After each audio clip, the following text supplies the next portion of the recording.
If you are in your late 20s, and even more so if you are in your 30s, and you're single, you've probably heard this question just too often. Kailan ka mag-aasawa? Kailan ka lalagay sa tahimik? I understand the pressure these questions can bring down on you. And you might find this statement from the Apostle Paul quite liberating. In his letter to the Corinthians, Paul said, I think that in view of the present distress, it is good for a person to remain as he is. Are you bound to a wife? Do not seek to be free. Are you free from a wife? Do not seek a wife. We often find ourselves in situations where certain things are imposed on us by external conditions and circumstances.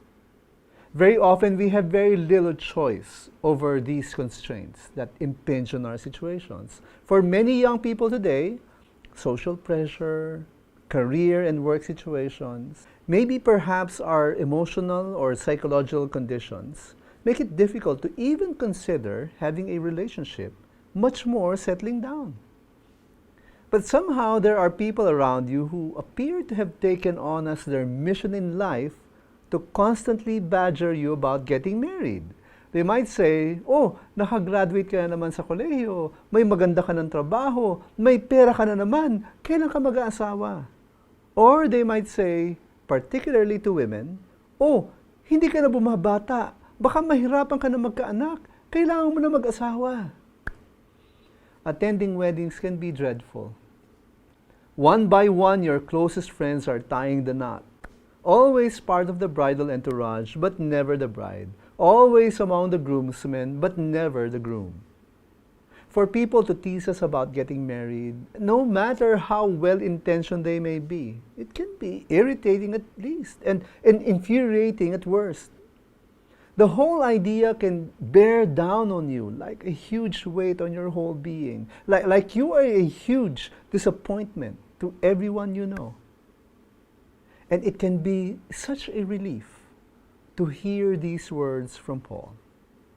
It is good for a person to remain as he is. Are you free from a wife?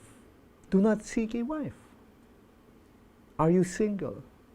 Then you may stay that way without feeling guilty. You're not meant to be defined by whether you are married or not. Your life is measured more by your faithfulness to what God has called you to do.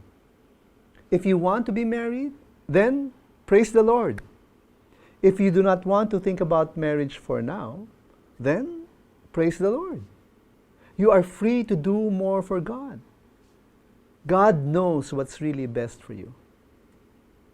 As you learn to be free from the pressure of having to be married, and in submitting to God your situation in life, whether you will remain single or you will eventually get married, in His time and according to His will, always remember, faith matters too.